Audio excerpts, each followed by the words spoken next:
Eu não percebi quando comecei a viver mais a vida dela do que a minha. Acho que ninguém percebe quando isso acontece. Meu nome é Diego. Tenho 29 anos. Moro em Belo Horizonte. E até 2 anos atrás eu era aquele cara normal demais. Trabalho normal, amigos de bar de sexta, futebol de domingo, cara família. E aí eu conheci a Larissa. Foi no metrô. Nada romântico, nada de filme. Ela tava chorando, tentando esconder atrás do celular. E eu só percebi porque ela deixou cair o cartão do metrô quando passou na catraca. Eu peguei e chamei. Ei, moça. Ela virou com o olho todo vermelho, meio irritada, como se eu tivesse invadido um momento privado. Eu só levantei o cartão. Ela riu sem graça. Valeu. Hoje não é meu dia. Eu falei meio no automático. Se serve de consolo, o meu também não tá sendo grande coisa. Era mentira. Meu dia tava completamente normal. Mas alguma coisa nela parecia cansada demais pra idade que tinha. A gente entrou no mesmo vagão. Ficou aquele silêncio estranho de 2 desconhecidos que já trocaram mais contato do que esperavam. Quando ela desceu, virou e falou: "Obrigada de novo, e desculpa a cara de enterro." Eu respondi: "Relaxa, já vi piores." Ela riu de verdade dessa vez. E foi assim. 2 dias depois, eu vi ela de novo no mesmo horário. E depois de novo. Na terceira vez, ela sentou do meu lado. "Você me persegue ou a gente trabalha na mesma região?" "Acho que o metrô que persegue a gente", eu falei. Ela estendeu a mão. "Larissa." "Diego." A conversa começou pequena. Trabalho, trânsito, preço de comida, coisas de adulto cansado. Mas, com o tempo, ela começou a se abrir. Ela trabalhava em clínica estética. Morava sozinha. Família em outra cidade. E tinha um histórico meio complicado com o relacionamento. Ela falou de um ex. Não muito. Só o suficiente para eu entender que tinha sido intenso e bagunçado. Mas ela deixou claro. Acabou. Faz tempo. E eu acreditei. Porque quando a gente gosta, a gente quer acreditar. A gente começou a sair. Cinema ruim, hambúrguer caro, passear em shopping sem comprar nada. Ela tinha um jeito de me olhar como se eu fosse porto seguro. E eu gostei disso mais do que deveria. Porque ser o porto seguro de alguém parece bonito. Mas é pesado. 6 meses depois, a gente estava morando praticamente junto. Escova de dente dela no meu banheiro. Roupas dela misturadas com as minhas. Conta de mercado dividida. E eu tava feliz. Simples assim. Até o dia que ela desmaiou no box do banheiro. O barulho do corpo dela batendo no chão do banheiro foi seco. Eu tava na cozinha, lavando a louça. E no começo achei que tinha caído algum shampoo. Só que veio um silêncio depois. Um silêncio pesado demais. Eu chamei. "Lari?" Nada. Quando eu abri a porta do banheiro, ela estava caída de lado, metade do corpo ainda dentro do box, água caindo direto no rosto dela. Eu desliguei o chuveiro com a mão tremendo. Achei que ela tinha morrido. Juro. Naqueles segundos, eu achei que ela tinha morrido. "Lari! Lari!" Eu bati no rosto dela de leve, desesperado. Depois de uns segundos que pareceram uma eternidade, ela puxou o ar de uma vez, como quem volta debaixo d'água. "Diego?" Eu sentei no chão do banheiro e abracei ela todo molhado mesmo. "Que porra foi essa?" Ela falou que tinha sentido tontura, que já tinha acontecido antes, que era pressão baixa, que não era nada, mas não parecia nada. Ela estava pálida, fraca, tremendo. Levei ela pro hospital mesmo, ela reclamando o caminho inteiro. Na triagem, pressão baixa mesmo. Mas pediram um exame de sangue. E depois outro. E depois mais um. A gente ficou lá umas 6 horas. Quando o médico chamou a gente, eu já sabia que vinha coisa ruim. Não sei explicar, mas o hospital tem um jeito de preparar você pra notícia ruim antes dela vir. Ele falou termos que eu não conhecia. Falou de alteração no sistema imunológico. Falou de investigação. Falou de possível doença autoimune. A Larissa ficou quieta. Quietinha demais. No Uber de volta pra casa, ela ficou olhando a janela e falou: "Eu não posso ficar doente agora." Eu perguntei por quê. Ela respondeu baixo: "Eu acabei de começar a ser feliz." Aquilo me quebrou mais do que qualquer diagnóstico. Nas semanas seguintes virou rotina. Exame, consulta, resultado inconclusivo. Mais exame. Ela começou a faltar no trabalho. Começou a dormir demais. Começou a ter dor nas articulações.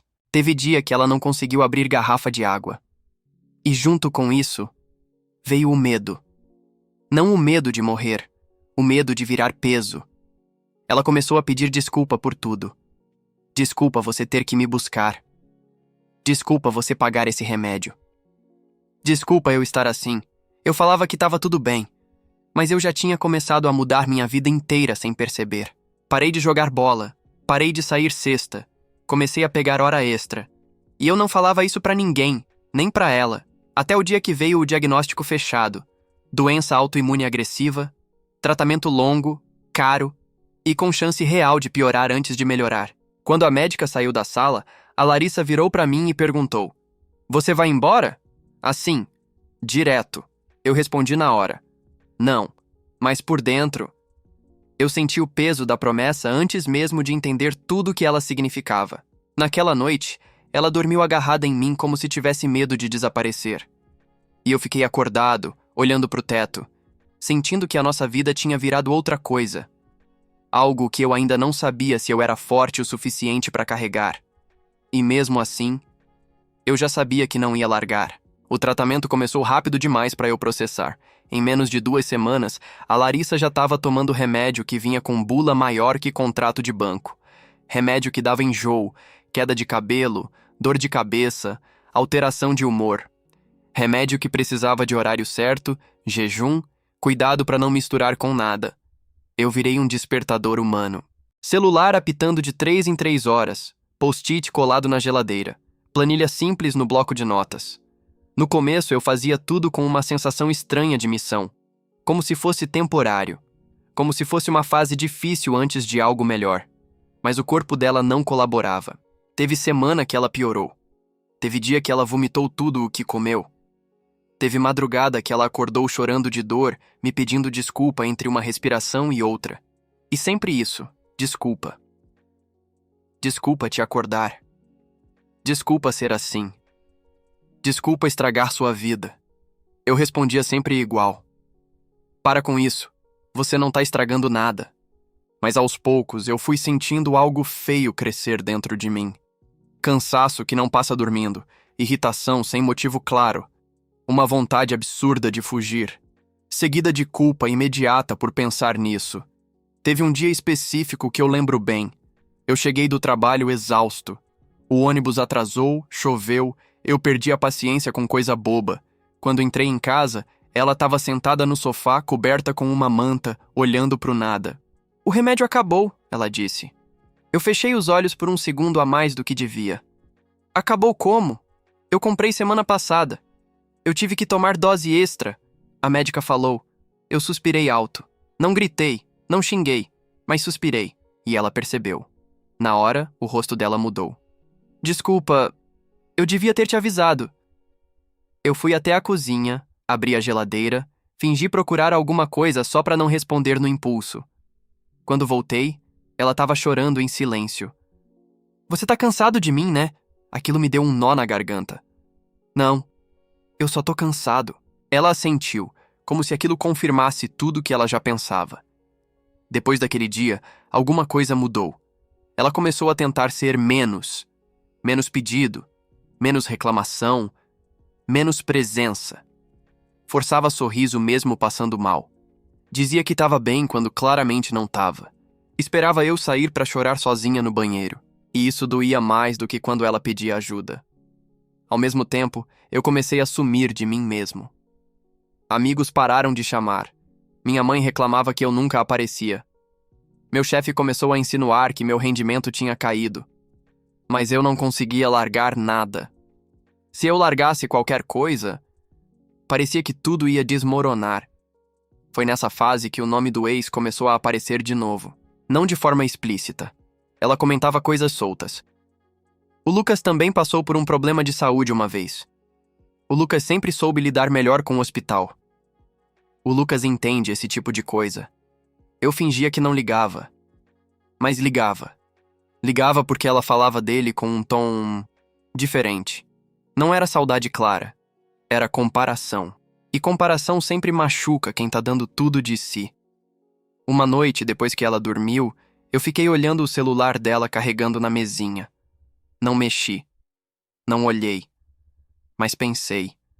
E me odiei por isso.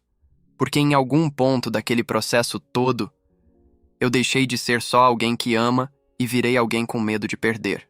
E esse medo começou a infiltrar em tudo. No jeito que eu falava, no jeito que eu ajudava, no jeito que eu existia. E o pior é que ela percebeu. O Lucas voltou para a vida dela de um jeito tão discreto que se eu não estivesse prestando atenção, talvez nem tivesse percebido. Começou com o Instagram. Ela postou uma foto depois de semanas sem aparecer em nada. Tava sorrindo, ainda magra demais, mas viva.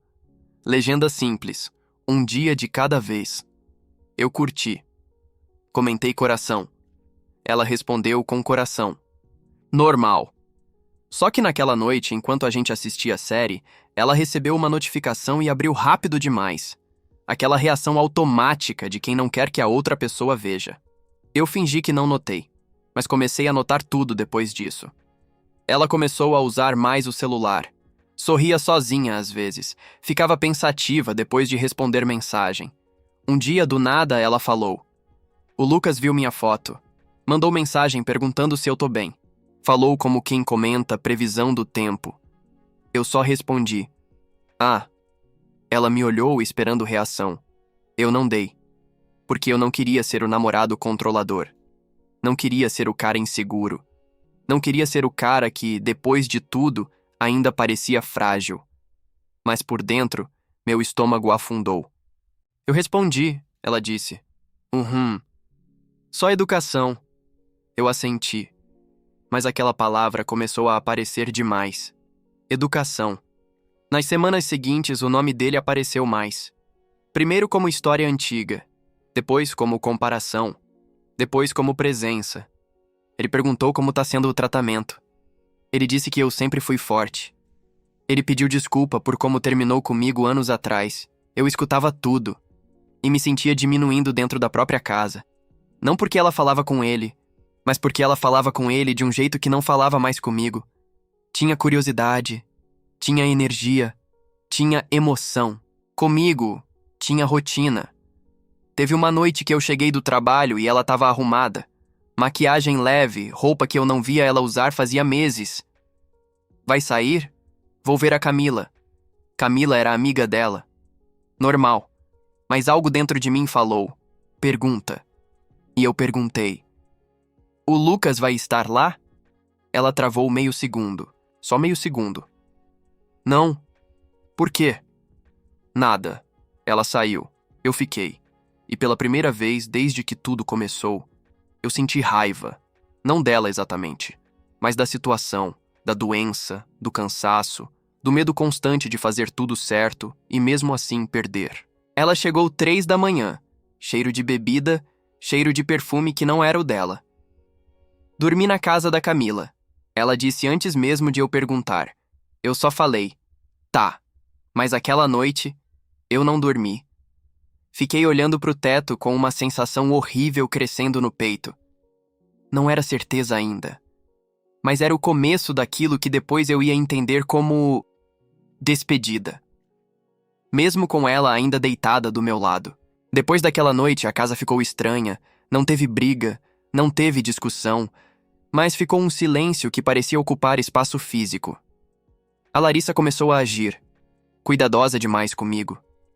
Perguntava se eu tinha comido, se eu tinha dormido bem, se eu estava estressado, mas evitava olhar muito tempo nos meus olhos. E isso doía mais do que qualquer discussão teria doído. Eu comecei a reparar em detalhes que antes eu ignorava. Ela digitava e apagava a mensagem várias vezes, levava o celular até pro banho às vezes, virava a tela para baixo automaticamente. Eu ainda não tinha prova de nada, mas eu tinha aquela sensação que todo mundo sabe quando acontece, quando a relação já não é mais só entre duas pessoas. Uma noite a gente estava jantando em silêncio, e eu resolvi quebrar aquilo. Você tá feliz comigo? Ela continuou mastigando antes de responder. Devagar demais. Tô, curto, seco, educado. Só isso? Ela suspirou. Eu tô confusa, Diego. Eu senti meu peito apertar, mas mantive a voz calma. Confusa com o quê? Ela ficou olhando para o prato. Com tudo, com a doença, com quase ter morrido, com a vida. Eu já sabia que vinha mais coisa. Eu só não queria ouvir. E o Lucas? Silêncio. Ela fechou os olhos. A gente voltou a conversar bastante. Só conversar? Sim, mas... a palavra mais pesada que existe. Mas o quê? Ela começou a chorar baixo. Ele faz parte de quem eu fui por muitos anos. E agora que eu quase perdi tudo, eu fico pensando em quem eu era antes de tudo dar errado. Aquilo foi como levar um soco lento. E eu? Eu perguntei. Ela levantou o olhar, desesperada.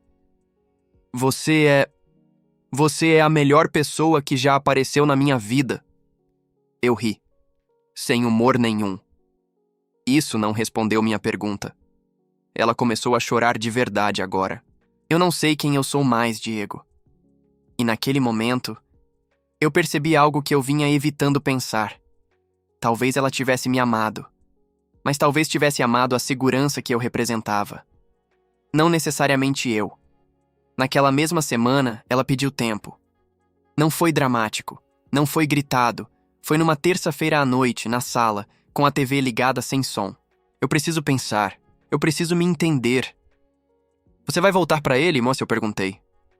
Eu não sei. E eu acho que foi isso que mais destruiu. Não foi traição clara. Não foi mentira comprovada. Foi o não sei. Porque o não sei significa que você já não é escolha óbvia. Ela arrumou uma mala pequena. Disse que ia ficar uns dias na casa de uma amiga. Antes de sair, me abraçou e falou no meu ouvido. Obrigada por ter salvado minha vida. De novo. Gratidão. Eu não abracei de volta na mesma força, porque naquele momento, eu já estava começando a entender que talvez eu tivesse salvado ela para ela poder ir embora. Os primeiros dias sem a Larissa no apartamento foram estranhamente silenciosos. Não teve drama, não teve cena, não teve porta batendo. Só ausência. A escova de dente dela ainda estava no copo. O hidratante dela ainda estava na pia. A manta que ela usava ficava dobrada no canto do sofá, como se ela fosse voltar a qualquer momento. Eu continuei indo trabalhar. Continuei pagando conta. Continuei existindo. Mas era tudo meio automático. No terceiro dia, eu lavei as roupas dela que tinham ficado no cesto. Nem sei porquê. Acho que era uma tentativa idiota de manter alguma normalidade. No quinto dia, veio a primeira mensagem. Larissa. Oi, você tá bem? Eu fiquei olhando aquilo uns bons minutos. Queria responder, não. Queria responder, volta. Queria responder, eu sei que é por causa dele. Mas respondi, tô. Ela demorou umas 2 horas pra responder. Larissa. Eu tô na casa da Camila. Tô tentando organizar minha cabeça. Organizar a cabeça. Eu comecei a odiar essas frases neutras. Mais 2 dias. Outra mensagem. Larissa.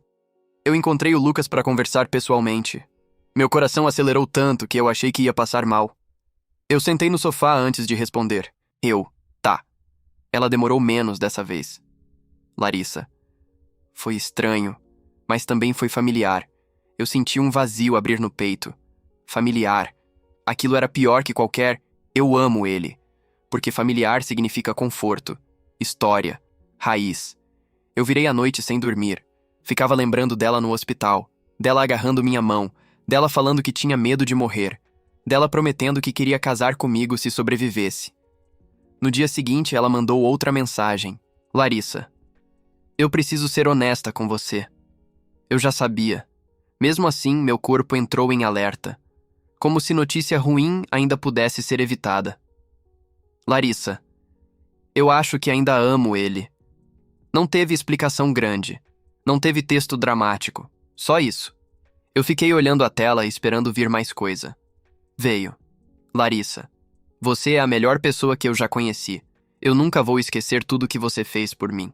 Eu deixei o celular cair do lado no sofá. E pela primeira vez desde que tudo começou, eu chorei sem tentar segurar. Não era só por ela. Era pelo cansaço. Pelo medo acumulado. Pelos meses vivendo em função de outra pessoa. Pelo vazio que vinha depois. Eu não respondi naquele dia. Nem no dia seguinte. nem no outro. Uma semana depois, eu vi os dois juntos. Eu estava saindo da farmácia, comprando remédio para gastrite que eu desenvolvi sem perceber. Eles estavam atravessando a rua, mão dada, rindo. Ela parecia leve, saudável, viva, livre, e eu odiei o fato de que uma parte de mim ficou feliz por ela estar bem, porque outra parte só pensava: eu segurei quando ela estava caindo e ele pegou quando ela já estava em pé. Eu não fui falar com eles. Eles nem me viram, mas naquela hora, alguma coisa dentro de mim terminou de quebrar. Depois daquele dia na rua, eu parei de procurar respostas. Não porque eu tivesse entendido tudo, mas porque cansei de tentar encaixar algo que não fechava. Eu silenciei a Larissa nas redes sociais. Não bloqueei, só silenciei. Bloquear parecia raiva. E eu já tinha passado dessa fase. Os dias começaram a se misturar. Trabalho, casa, cama. Eu voltei a sair com alguns amigos, mas era estranho. Eles falavam, riam, reclamavam da vida. Eu tava ali, mas não tava. Às vezes alguém perguntava: e a Larissa? Eu respondia: a gente terminou. Ninguém perguntava mais nada. Talvez por educação. Talvez por não saber o que dizer. Minha mãe percebeu que eu tava diferente. Me chamou pra almoçar num domingo. Você emagreceu. Eu dei de ombros. Tô sem muita fome. Ela não insistiu, mas colocou mais comida no meu prato mesmo assim. Naquela tarde, eu dormi no sofá como quando era adolescente. E sonhei com o hospital de novo. Mas dessa vez, eu não tava lá. Eu chegava atrasado. A cama tava vazia. E ninguém me explicava nada. Acordei com aquela sensação horrível de perda que não tem nome. Algum tempo depois, a Larissa tentou falar comigo de novo. Não sobre voltar. Não sobre nós. Sobre ela. Mandou mensagem dizendo que às vezes sentia culpa. Que se perguntava se tinha sido injusta comigo. Que eu tinha sido importante. Importante. Eu respondi com educação. Frases curtas. Sem emoção. Não por vingança. Mas porque eu não tinha mais o que dar. Eu comecei terapia. Não porque alguém mandou, mas porque eu estava cansado de carregar tudo sozinho. E foi ali que eu consegui colocar em palavras algo que eu sentia, mas não entendia. Eu não tinha perdido só a namorada. Eu tinha perdido um papel. O papel de salvador, de apoio, de base. Quando ela ficou bem, eu deixei de ser necessário. E isso dói de um jeito que ninguém te prepara. Um dia, passando pelo centro, eu vi uma clínica parecida com a que a gente frequentava. Meu corpo reagiu antes da cabeça. Coração acelerou. Mão suou. Eu parei do outro lado da rua e respirei fundo. E pela primeira vez, eu não atravessei. Eu segui andando. Não porque não doía, mas porque eu entendi que continuar vivendo em função daquela história era deixar que ela continuasse me definindo, mesmo sem estar mais aqui. Eu cheguei em casa naquela noite, tomei banho, sentei no sofá e pensei: talvez amar alguém não seja garantia de nada. Talvez salvar alguém não signifique ser escolhido. Talvez algumas pessoas só entram na nossa vida para nos ensinar até onde a gente é capaz de ir por alguém, mesmo que esse alguém não fique. Faz quase 1 ano desde que a Larissa saiu do apartamento. Hoje, se alguém olhasse minha vida de fora, ia dizer que tá tudo normal. Eu continuo no mesmo trabalho. Mudei alguns móveis da casa, troquei o sofá, pintei a parede da sala de outra cor, porque eu não aguentava mais olhar para aquele tom que parecia sempre meio cinza. A escova de dente dela sumiu. As roupas dela foram embora meses atrás. O cheiro dela, esse demorou mais. Tem coisas que ficam presas na memória de um jeito estranho. Perfume, música, até marca de biscoito. Mas o pior não foi a saudade física. Foi entender o tamanho do espaço que ela ocupava dentro de mim. Eu demorei meses para voltar a fazer coisas simples sem sentir culpa. Ir no cinema sozinho. Comprar comida só para mim. Dormir sem ficar acordando para ver se alguém estava respirando do meu lado. Teve uma noite que isso me bateu forte. Eu acordei às 3 da manhã, no automático, com aquela sensação de que tinha esquecido algum remédio dela. Levantei correndo, coração acelerado, e no meio do caminho até a cozinha eu lembrei. Não tinha mais ninguém para cuidar. Eu sentei no chão da cozinha e fiquei ali, no escuro, tentando entender quem eu era sem aquela função. Meses atrás, um amigo em comum comentou sem querer que ela estava morando com o Lucas. Falou como quem fala clima. Ah, eles parecem felizes. Eu só falei, que bom. E foi a primeira vez que aquilo saiu sem doer fisicamente. Hoje, se eu penso nela, eu não sinto mais aquele buraco no peito. Mas ficou uma marca, uma cautela. Uma parte de mim que sempre vai se perguntar: se eu der tudo de mim de novo, isso vai ser suficiente? Eu já saí com outras pessoas desde então. Gente legal, gente gentil. Mas eu percebo que agora eu sempre seguro um pedaço de mim. Não por falta de vontade, mas porque eu aprendi, do jeito mais difícil possível, que amor não é contrato, não é troca justa, não é matemática. Você pode dar tudo. E ainda assim, ser só uma fase na vida de alguém. Às vezes, quando eu passo perto de hospital, ainda sinto aquele aperto no peito. Mas agora ele vem diferente. Não é só dor. É também um tipo estranho de orgulho. Porque mesmo sabendo como tudo terminou, eu sei que naqueles meses eu fui o melhor que eu podia ser. Eu não fui perfeito. Eu não fui herói. Mas eu fiquei. E às vezes, na vida real, ficar já é mais do que muita gente consegue. Eu não sei se um dia eu vou amar alguém daquele jeito de novo. Mas eu sei que se eu amar, vai ser sabendo que amor não garante permanência. Só garante que naquele momento aquilo foi real. E por mais que tenha terminado do jeito que terminou, foi.